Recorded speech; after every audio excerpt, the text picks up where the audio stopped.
Radius time, radius time. I have an addiction to Into the Radius time. Into the Radius has slowly crept its way into my most played VR game of all time, rivaling the one and only furry dance party. But I've seen it time and time again where new players aren't exactly sure what they're supposed to be doing, what the point of the game is, or how to obtain some of those sweet, sweet gamer bucks. So let me, the chronic Radius addict, tell you my super helpful gamer tips on how to progress and succeed in Into the Radius. I'm going to be showing most of the footage with the PCVR version, and there is some small details in the Quest 2 version, which I'll mention. But overall, both versions are nearly identical. I'm not going to the end game here, just some methods to get you to the first big mission, the intrusion. I'm also not mentioning what guns are best because No Tablespoon already made those videos and I'm bad at math, so go watch those if you're interested.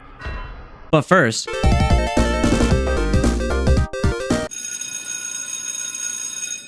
okay class, today we're going to be learning about Fortnite and the effects of being racist online.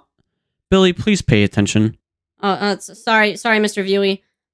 As I was saying, say it with me kids, racism equals Billy, please shut the f*** up already.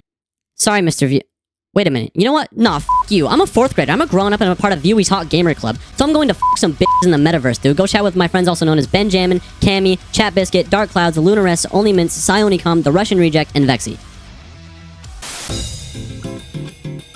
Here's how we're going to do things. There's 2 missions before you move on to an area. For example, you'll do the first mission, then move into another main mission in Pervame Route, and move on to Balaki Village. Once you get to Balaki Village, you'll complete mission 1, then mission 2, and move on to Bobita Factory. I'll explain both missions, but I'll only be glancing over the second mission since they're both generally pretty easy to accomplish. This is where you'll start the game in Pervame Route. It might look eerie at first, but by the time this is over, you'll be running through here like a chicken in a monster truck. Hell yeah, partner, yeah! Pervame Route holds 2 missions. The first expedition, where you'll retrieve a bracelet from a previous explorer who can be assumed got down to the radius. Mission 2, Total Recall, where you'll have to find a film reel and return back to base. Both of these missions can be completed with the starting pistol. But we'll talk about this twink-ass gun later. Once you're in the radius, you'll be immediately thrown just outside of the first objective. There will likely be 2 fragments who aren't really too much of a problem to deal with once you got that thing on you. Kill the 2 enemies, retrieve the bracelet, and go back to the base. This will give you $1,500 in security level 1. Now, I'm not gonna lie, you can't do shit with security level 1, so just buy some small packets of FMJ for your Makarov and save the rest of your money. Once you've completed the first mission, you'll likely be instructed to go into another mission, like I said before, Total Recall. Total Recall will have you finding a film reel inside of the motor depot. This area is pretty safe to be around, but keep in mind that the motor depot usually has at least 1 policeman with a pistol patrolling around. Become a Black Lives Matter protester, collect the film reel inside of the building, and return back to base. And guess what?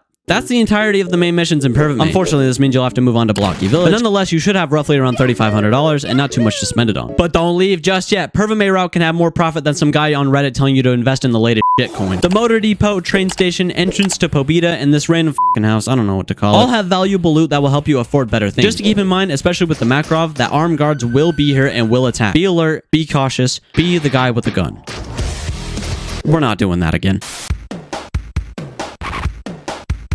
Balaki is where I would highly recommend getting rid of the Makarov as soon as possible. I know the game gives you a shotgun early on, but you could definitely find a better gun than this spitball shooter, but I would highly recommend saving your money. You can complete the 2 missions here with the Makarov, but going anywhere outside of those 2 missions will have you rage like a 12-year-old getting scammed in Fortnite. Like I said before, you should probably wait and get something better from security level 2 or higher, but if you're really looking for something new, the G17 was the pistol I used for a while and can be easily found on top of this tank in the motor depot of Pervame. Fixing a leak will have you run straight into the village part of Balaki Village. There are armed guards here, along with the new enemy also known as a Seeker, which is the only enemy to still scare the shit out of me. You're instructed to receive the files left in the radius, and once you do, you can actually head straight back to base through this green flag on the map, and it can return to Balaki through it this way at any time. This mission gets you to security level 2 and allows you to purchase the M9, which in my opinion is the best pistol in the game. People have completed this game with just this pistol. All facts, no cap, for real on God, brother. Flash in the Dark will have you go to this area in Balaki and retrieve an artifact. You absolutely need to purchase a gas mask to complete this mission. They're not super expensive, but it's definitely worth some V-Bucks. God, Mom, this stupid fucking visa doesn't work. You don't know what I've been through, Mom. I've watched my friends die in Tilted Tower. Once you collect the artifact, you either head back through Pervame or walk through Balaki straight back to base. And that concludes the missions in Balaki. I know, this game just seems like it's just bursting with content. But again, don't leave just yet. Balaki also obviously has a ton of loot you don't want to leave behind. The village has plenty of loot lying around. The big building on the opposite side of the map has amazing loot. And be careful, there are more black men than a Brazzers video. Once you whip a nay-nay on those guys, the tower just outside of factory has a chance to have a gun on the 3rd floor. I made another map of some loot hotspots that you should check out. Keep in mind that some of these things are likely to move around and aren't 100% always going to be there. Also, if I miss something, I'm just an idiot. Leave me in my radius alone. What's wrong with you?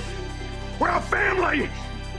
A probing move has to be one of the easiest missions aside from the very start. It's as simple as taking Balaki to factory, grabbing the artifact, and heading home. There might be an armed guard or two here, but realistically, it's not that hard to get in and out, especially if they throw these kindergartners at you. Once you complete a probing move, you'll be at security level 3. This lets you get an M4A1 or the AUG. Both of these weapons are perfectly capable of you getting to the end game. I've used both in completely different runs and have very little trouble with either. Both guns already have rails attached, so attachments are easy as just finding them or purchasing them. You'll be at the intrusion. This is definitely when the game picks up speed and you'll need to be prepared for really anything. Armor is definitely a big thing here, but I forgot to buy it in this run because I'm just that big of a Giga Chad gamer. That's right, ladies, I play into the radius. Considering most enemies have it as well, AP ammo is a must. I wouldn't even attempt it otherwise. First things first, this area is dark as so you'll either need a flashlight on deck or the headlamp, which I would strongly recommend so you can have a laser sight on your weapon of choice. At first, you'll have to go over and grab the bomb. This area is also full of enemies, and I would highly recommend clearing out the front of the main building beforehand. If there is even as much as a single unsuppressed bullet before you clear out that main building, they'll all come out at once, and it's a huge pain. Once you grab the bomb, again, needing the gas mask from before, you'll have to go back into the main building, clear out all the enemies. This area is full of not just armed guards, but armed guards with an assault rifle and armor as well. But once you're stocked up and ready for anything,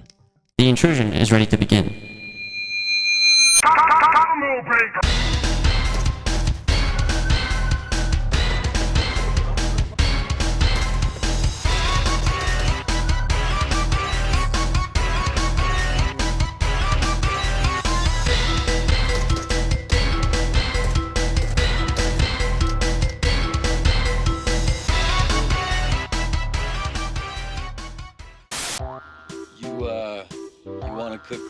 You could do almost anything in Into the Radius any way you'd like. This is just what I found has worked best and the way I've gotten to the end game. Again, if you'd like to learn more about which guns are best, then I would highly recommend No Tablespoons videos on each weapon type in Into the Radius.